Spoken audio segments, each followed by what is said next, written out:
हम यूपीपीएससी 2024 के लिए क्विज करेंगे और इस क्विज में आपके PYQs एंड करंट अफेयर के क्वेश्चन होंगे। तो ये क्विज नंबर 8 है। ये लाइव जो है डेली 9:30 PM पे आपका आएगा। तो ये आपका PCS, RO, ARO, state PCS सबके लिए यूज़फुल होगा। बाकी ये प्रीलिम्स कोर्स है, 60 डे प्रीलिम्स कोर्स 21 अगस्त से स्टार्ट होगा। ये मेंस का कोर्स है और इस नंबर पे आप व्हाट्सएप करके जो है सारी डिटेल्स ले सकते हैं। बाकी ये 2025 का कोर्स है, तो यहाँ सारी डिटेल्स देख सकते हैं। यहाँ कुछ टॉपर्स की कॉपी है, आप इस टेलीग्राम चैनल पे इसको देख लेना। जो प्रीलिम्स 2023 का कोर्स था उससे डायरेक्ट 102 क्वेश्चन होंगे आए थे और यहाँ PDF होगी, वहाँ से इसको वेरीफाई कर लेना।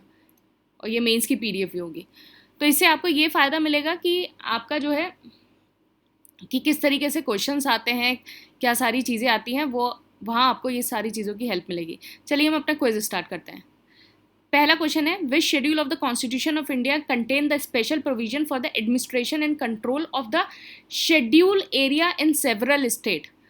तो कौन सा schedule, which schedule of the constitution contain the provision for the schedule area. तो शेड्यूल एरिया कौन सा करता है, तो इसका आंसर है आंसर बी, 5th शेड्यूल। तो 5th जो शेड्यूल है कॉन्स्टिट्यूशन का प्रोवाइड करता है administration and control of the schedule area and schedule tribe accept in the state of Assam, Tripura, Meghalaya and Mizoram. इनका एक्सेप्ट क्यों, क्योंकि इनका 6th शेड्यूल में किया जाता है। तो इसका आंसर हो गया आंसर बी। नेक्स्ट है, 6th schedule of the constitution deal with the administration of the tribal area. तो administration of the tribal area of the which of the following state. तो इसका आंसर है आंसर बी, मेघालय, त्रिपुरा, मिजोरम। तो इसमें basically 4 आपके state होते हैं, मेघालय, त्रिपुरा, मिजोरम और आसाम, 4 स्टेट हैं ये। तो इसका आंसर हो गया आंसर बी, 6th शेड्यूल में। नेक्स्ट क्वेश्चन है, which of the following statement correct describe the 4th schedule of the constitution. तो 4th शेड्यूल किससे रिलेटेड है, 4th शेड्यूल रिलेटेड है it allocate the seats in the council of state. तो 4th schedule of the constitution of India, तो it's allocate the seat for each state in the council of state. तो each state with the council of state. जो आपका 7th schedule है वो किससे related है, allocation and power and function between the union and state, list of distribution. ये आपका 7th schedule हो गया। It contains the language listed in the constitution. ये क्या है, लैंग्वेज का 8th schedule. Contain the provision of the tribal area. ये क्या है, 6th schedule. Allocation of seat, ये हो गया 4th शेड्यूल।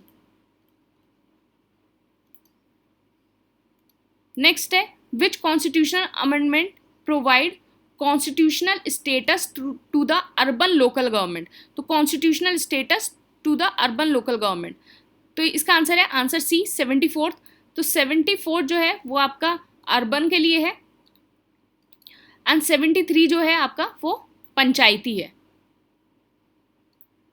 तो 74 constitutional amendment act part 9A, part 9A और आर्टिकल 243P से 243ZG to keep constitutional status to unit of the local self governments in the area.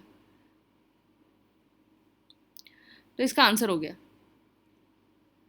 Next है, consider the following statement. पहला, part 9 of the constitution of India provide provision for the panchayat and it was inserted by the constitutional amendment act 1992। ठीक है। Next है, part 9A of the constitution of India contain provision for the municipalities and article 243Q envisages 2 types of municipalities, municipal council and municipal corporation for every state। तो इसमें कौन सा सही है, तो पहला सही है, दूसरा गलत है। तो 73 कॉन्स्टिट्यूशनल अमेंडमेंट एक्ट जो फोर्स में आया था, 73 कॉन्स्टिट्यूशनल अमेंडमेंट एक्ट 1992 जो फोर्स में आया था वो केम इनटू फोर्स ऑन 24 अप्रैल 1993। 24 अप्रैल 1993, इसी दिन 24 अप्रैल के दिन आपका जो है पंचायती डे मनाया जाता है। और इसने क्या इंसर्ट किया था, part 9 and 11th schedule, part 9 and 11 schedule. फिर उसके बाद जो आपका म्युनिसिपैलिटीज़ वाला है, म्युनिसिपैलिटीज़ वाला अर्बन लोकल बॉडी, तो वो पार्ट 9A है, 12th शेड्यूल है। और 243Q में जो है 3 टाइप की जो है म्युनिसिपैलिटीज़ एनविसेज की गई हैं। पहली क्या, नगर पंचायत, दूसरी municipal council for the smaller urban area and last municipal corporation for larger urban area. तो म्युनिसिपल कॉरपोरेशन जो है जिसको आप नगर पालिका बोलते हैं, तो नगर पंचायत, फिर उसके बाद म्युनिसिपल काउंसिल एंड फिर म्युनिसिपल कॉरपोरेशन। इसका आंसर हो गया आंसर ए। नेक्स्ट है, the state government has no authority over local bodies in relation to which of the following. तो स्टेट गवर्नमेंट की कोई अथॉरिटी नहीं है लोकल बॉडीज में in which of the following. इसका आंसर है सिटीजन कंप्लेंट्स। तो स्टेट गवर्नमेंट की कोई अथॉरिटी नहीं है लोकल बॉडीज में on the matter relating to the citizen complaint. बाकी सब में है, matter relative service man, law making, economic matter, इन सब में है, सिटीजन कंप्लेंट में नहीं है। नेक्स्ट है, which one of the following pair is not correctly match. तो जब भी आपको नॉट और ये सब दिखे तो आप इसको एनसर्कल कर लेना।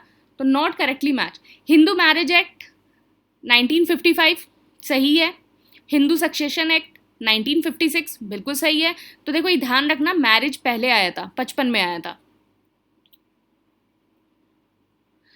आज सती प्रिवेंशन एक्ट 1987 ये भी सही है।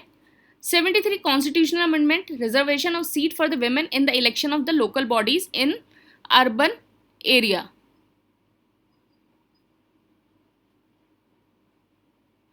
तो अर्बन एरिया वाला जो है वो 74 कॉन्स्टिट्यूशनल अमेंडमेंट एक्ट है। 73 से तो पंचायत में आया था, 74 कॉन्स्टिट्यूशनल अमेंडमेंट एक्ट से जो है अर्बन आया था, तो ये गलत हो गया, सी वाला। नेक्स्ट है, which of the following election is not conducted by the election commission. इनमें से किसके इलेक्शन कमीशन कंडक्ट नहीं करता है। तो इसका आंसर है आंसर डी, लोकल बॉडीज। तो लोकल बॉडीज के जो इलेक्शन जो कंडक्ट करता है वो होता है state election commission.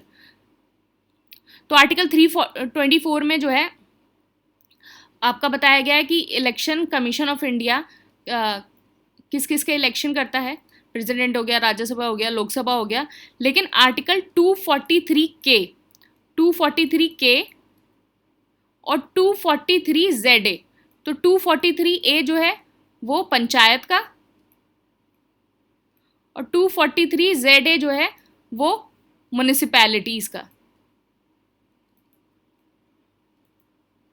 Election. Next है, the power to carve out a new state is vested in. तो power to carve out a new state is vested in, इसका आंसर है आंसर ए, पार्लियामेंट। देखो आर्टिकल 2 है, article 2 जो आपका constitution का है वो कहता है parliament may by law admit into union और इस्टेब्लिश अ न्यू स्टेट। तो आर्टिकल 2 क्या कहता है, establish a new state. Article 3 क्या कहता है कि पार्लियामेंट में form a new state by separating 2 states और यूनाइटिंग अ स्टेट। तो मतलब ऑलरेडी एक स्टेट है उसको सेपरेट कर देना या यूनाइट कर देना। तो मतलब पार्लियामेंट क्या कर सकता है आर्टिकल 3 में, increase the area of the state, diminish the area of any state, alter the boundary of state, alter the boundary of state and the name of the state।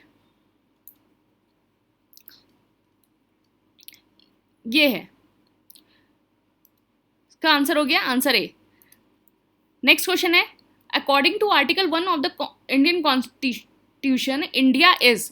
Article 1 के में India क्या है, इसका answer है answer D, union of state. तो article 1 में जो है इंडियन कॉन्स्टिट्यूशन में India that is Bharat shall be union of state.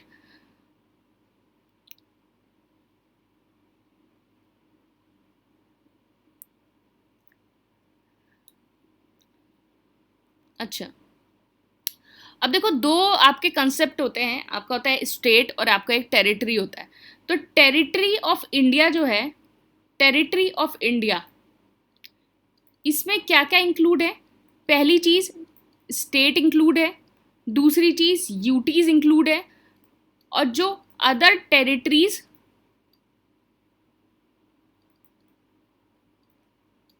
as may be required, as may be acquired, sorry, as may be acquired, जो एक्वायर्ड हुई हैं, तो ये टेरिटरी ऑफ इंडिया में इंक्लूड होती हैं।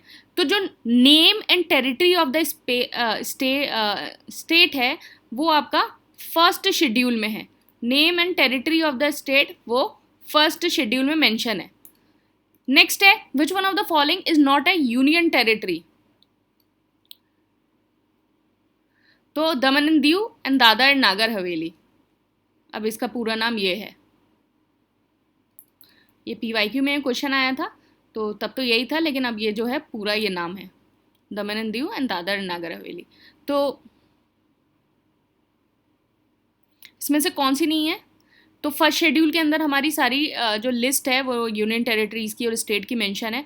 28 स्टेट हैं, 8 यूनियन टेरिटरीज़ हैं, और इसमें से जो है गोवा जो है सिर्फ अकेला है, एक यूनियन टेरिटरी है। नेक्स्ट है which of the following bear the responsibility of the planning, execution and implementation of the MNREGA scheme? तो इसमें से कौन करता है? तो इसका आंसर हो गया आंसर बी, ग्राम पंचायत। तो every gram panchayat after considering the recommendation of the gram sabha prepare development scheme and shall be responsible for the implementation and execution work under the scheme. तो ग्राम पंचायत।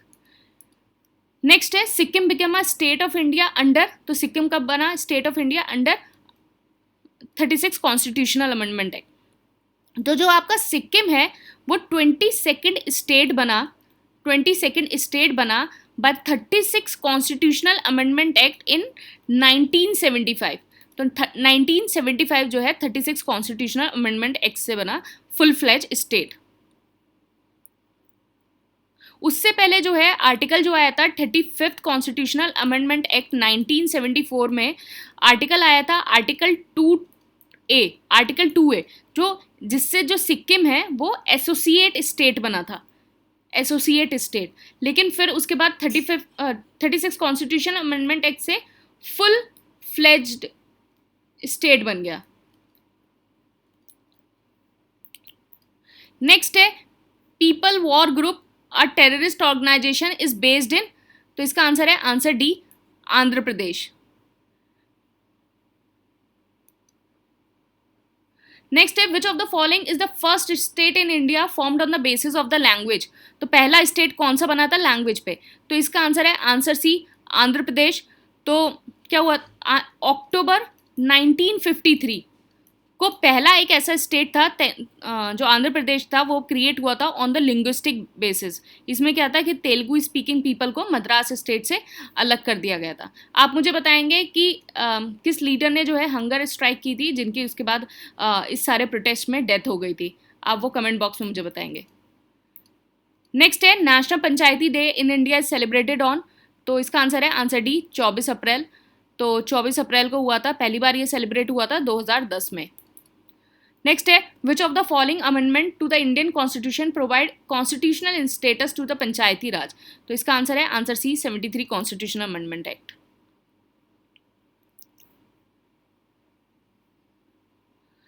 नेक्स्ट है which article of the Indian constitution direct the state government to organise the village panchayat? तो आपका directive principle of state policy में यह article है, तो इसका answer है answer B, article 40।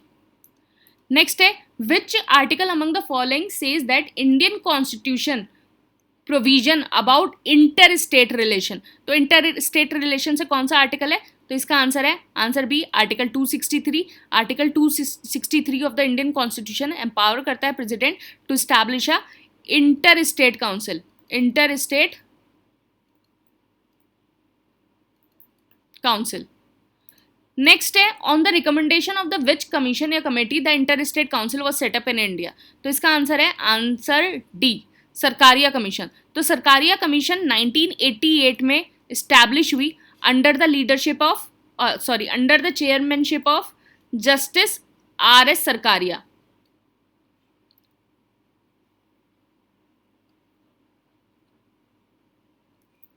Justice RS Sarkaria to review the working of the existing arrangement between the union and state. तो इससे रिलेटेड था। आप मुझे बताएंगे अदर मेंबर्स कौन से थे सरकारिया कमीशन में, अदर मेंबर्स कौन से थे सरकारिया कमीशन में। नेक्स्ट है who inaugurated the first medical college of India. First medical college of India किसने इनॉग्रेट किया? इसका आंसर है आंसर डी, मनसुख मंडाविया। तो ये क्वेश्चन ऐसे भी आ सकता है कि किस स्टेट में जो है पहला मेडिकल कॉलेज इनॉग्रेट हुआ, तो वो हो जाएगा नागालैंड। नागालैंड नागालैंड में पहला मेडिकल कॉलेज जो है इनॉग्रेट हुआ। नेक्स्ट है with whom has skill India partnered for retailer skill development programme. तो स्किल इंडिया ने किसके साथ पार्टनर किया है? तो इसका आंसर है answer C, Coca Cola India. तो स्किल इंडिया ने जो है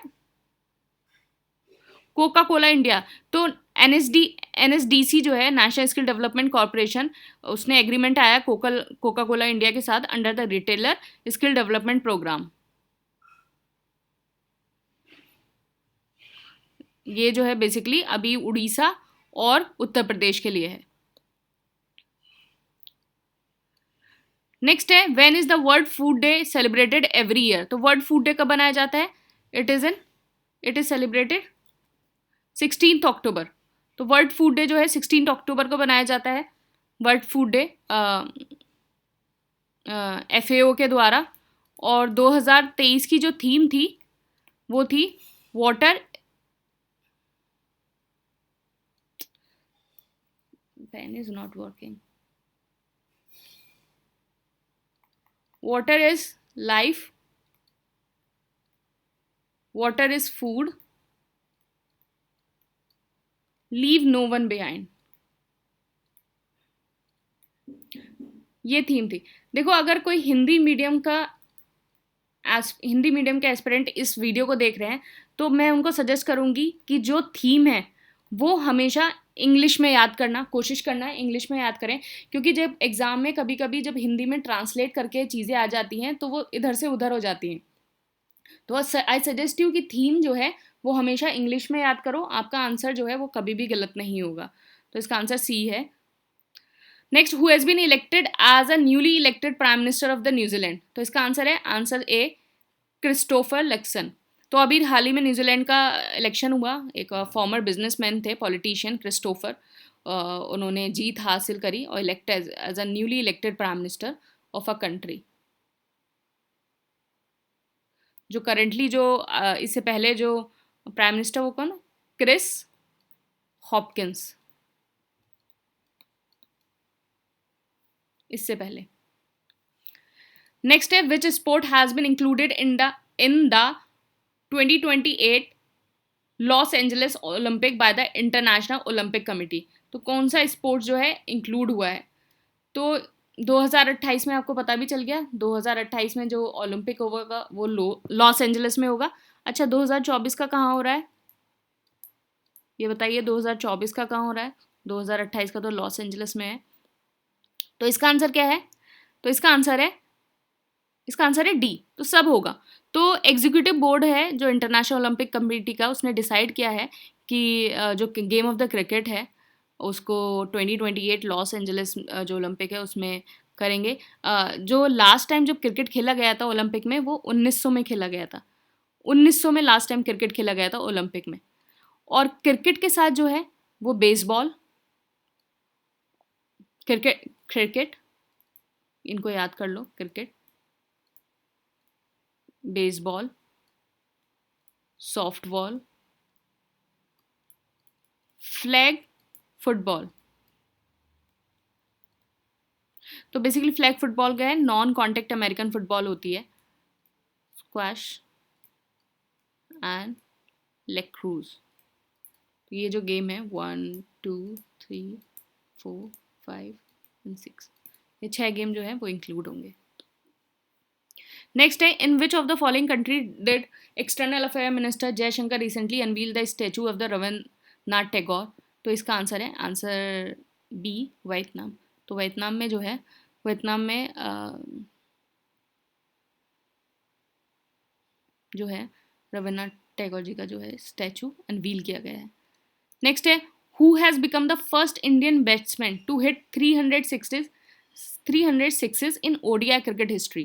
तो इसका आंसर है answer D, Rohit Sharma. Next है, with whom has the defence ministry sign an agreement for the mid life upgrade of INS-20। तो INS-20 की मिड लाइफ अपग्रेड के लिए साथ डिफेंस मिनिस्ट्री ने किसके साथ साइन किया है? तो इसका आंसर है answer B, Cochin shipyard limited. तो कोची शिपयार्ड लिमिटेड के साथ जो है वो साइन किया है, और INS-20 जो है वो रीजॉइन करेगा इंडियन नेवी को बाय 2026। नेक्स्ट है, in which city is the global maritime India summit 2023 has been organised. तो ग्लोबल मैरीटाइम किस में हुई है? तो इसका आंसर है आंसर सी, मुंबई। तो मुंबई में जो है होगी, और तो बेसिकली वहाँ जो हमारे प्राइम मिनिस्टर हैं उन्होंने लॉन्ग टर्म ब्लूप्रिंट दिया है ब्लू इकोनॉमी का, अमृतकाल विजन 2047, और फाउंडेशन स्टोन रखा है टूना टेकरा, जो आपका all weather deep draft terminal है Deendayal port, at Deendayal port authority. Next question है, on what theme will Ayurveda be organise this year. तो आयुर्वेदा किस थीम पर ऑर्गेनाइज होगा? तो इसका आंसर है answer A, Ayurveda for one health.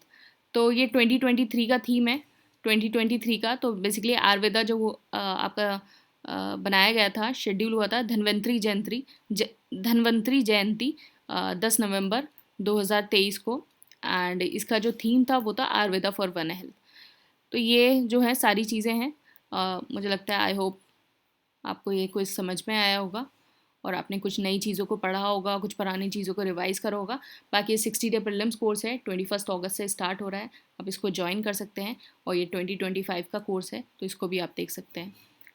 तो हम लाइव डेली 9:30 पे इसको कर रहे हैं, और कमेंट बॉक्स में जो है अपना स्कोर शेयर करिएगा, स्कोर को शेयर करिएगा कि आउट ऑफ 30 आपके कितने सही हुए। Share your score in the comment box. Thank you and all the best.